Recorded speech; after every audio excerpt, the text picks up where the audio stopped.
एक खास बात आपको मैं बताना चाहता हूं गिलोय के बारे में।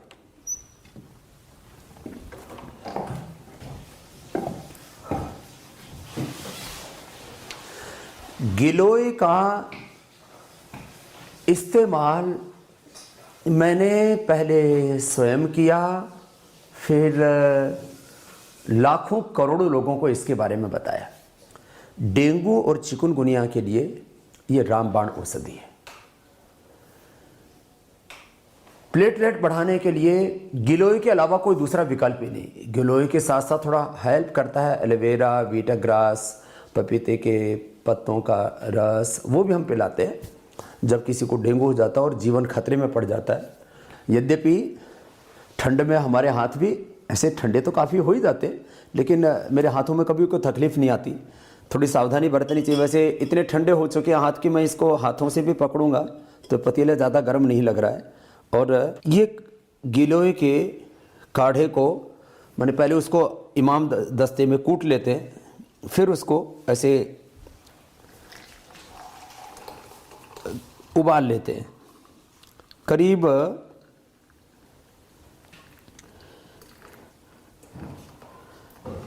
ये इतनी गिलोय, ये जिसको ज़्यादा तकलीफ़ है शरीर में, माने जिनको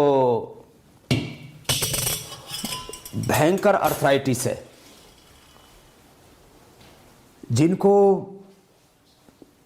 बार बार सर्दी जुकाम होता है, जिनको ठंड बहुत अधिक लगती है, जिनको डेंगू चिकनगुनिया आदि की समस्याएं हैं, उनके लिए तो ये इतना पूरा पी सकते हैं। बाकी जो स्वस्थ व्यक्ति हैं वो इससे आधा भी पी सकते हैं। इसमें आप थोड़ा शहद मिला सकते हैं, थोड़ा कड़वा होता है तो आप शहद मिला करके भी पी सकते हैं, और आप बिना शहद के पिए तो बहुत अच्छी बात है। और डायबिटीज़ के लिए भी रामबाण है, मोटापा के लिए भी अद्भुत है। इसके पूरे बेनिफिट्स आपको बताते हैं, लेकिन कोई शहद मिला करके भी पीना चाहे तो इसको पी सकता है। गिलोय को संस्कृत में अमृता कहा जाता है। अमृता माने न मरने वाली और न मरने देने वाली। संस्कृत में तो शब्दों का जो अर्थ होता है बड़ा गहरा होता है, क्योंकि मैंने तो व्याकरण शास्त्र पढ़ा है। तो मृग प्राण त्यागे धातु से अमृता शब्द बनता है, जो मरने ना दे। ये खुद भी नहीं मरती है।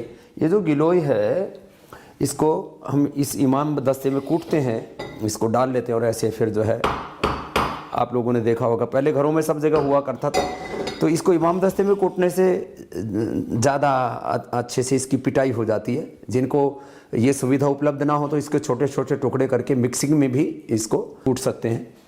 मैं कह रहा था एक व्यक्ति के लिए लगभग इतनी गिलोय पर्याप्त है, लेकिन जिनको ज़्यादा समस्या है, भयंकर अर्थराइटिस है, बहुत ज़्यादा मोटापा है, इम्यूनिटी बहुत कम है, डायबिटीज़ बहुत ज़्यादा है, और स्वाइन फ्लू, डेंगू, चिकनगुनिया के लिए तो इससे बेहतर कुछ हो ही नहीं सकता। कितना ही क्रोनिक अस्थमा है वो सब इससे ठीक होता है। तो उस समय आप ऐसे ये 2 डंडी भी प्रयोग कर सकते हैं, और पूरा सुबह शाम प्रयोग करना हो तो इतनी गिलोय पूरी की पूरी भी यूज़ कर सकते हैं आप। ताज़ी गिलोय सबसे ज़्यादा फायदेमंद होती है।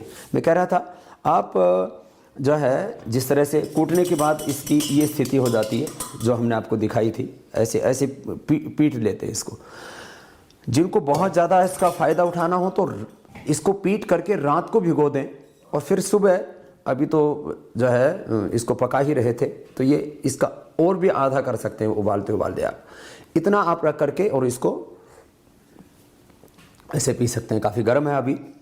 और ये तो बताया मैंने जिनको डायबिटीज़ है, जिनको रेमेटॉइड अर्थराइटिस है, जिनका इम्यूनिटी जिनकी बहुत कमज़ोर है, उनके लिए। अब इसमें जैसे कोई स्वस्थ व्यक्ति वो पीना चाहता है तो थोड़ा कड़वा लगता है, तो आप इसमें 1 चम्मच शहद मिला सकते हैं। ये पतंजलि हनी है, हमने इसके ऊपर लिखा हुआ है क्रिस्टलाइजेशन, जमना शहद का स्वाभाविक गुण है। ये हमने इसके ऊपर हिंदी और अंग्रेजी में लिखा हुआ है, और इसका उद्देश्य यही है कि कुछ लोग समझते हैं कि अरे ये शहद का तो क्रिस्टलाइजेशन हो गया, ये तो कोई नकली शहद तो नहीं है। तो अभी इतनी ठंड में भी, यद्यपि ये जमा नहीं है, लेकिन फिर भी थोड़ा बहुत क्रिस्टलाइजेशन हो सकता है। कुछ लोग तो फ्रीज आदि में रख देते हैं।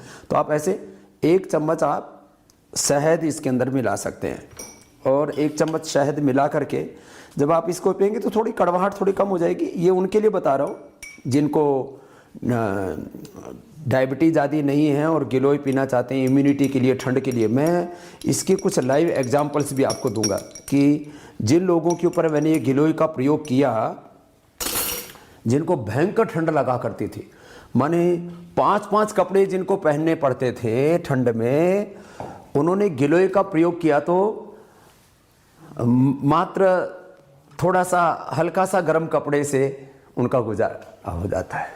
इस गिलोय के बारे में ऐसे तो बहुत सी बात आपको बताना चाहता हूँ।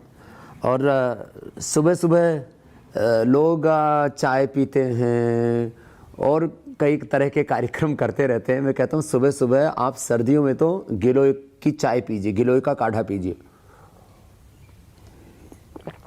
इसको जो है आप आधा भी कर सकते थे, मैंने पूरा गिलास पी लिया। जिनको ज़्यादा कड़वा लगता हो तो ऐसे ही इसको जितना उबालते उबालते कम कर देंगे उतना कम हो जाएगा। मेरा तो क्योंकि पीने का अभ्यास हुआ है। गिलोय के बारे में अपने कुछ बड़े अनुभव बताता हूँ। मैं काफ़ी ऐसे भाई बहनों को जानता हूँ जिनको बहुत अधिक ठंड लगा करती थी। मैंने सर्दी में नीचे इनर पहन रखा है, फिर उसके ऊपर जो है कुर्ता, कुर्ता के ऊपर स्वेटर, स्वेटर के ऊपर कोट और कोट के ऊपर लोई या कंबल। मैंने करीब 5-5 लेयर कपड़ों की हैं। फिर भी जिनको ठंड लगा करती थी, गिलोय पीने से मात्र 1-2 कपड़ों में उनका गुजारा हो जाता है। मैंने कुछ तो मेरी तरह से जब बस ऊपर नीचे एक एक कपड़ा ओढ़ लिया और बस काम हो गया।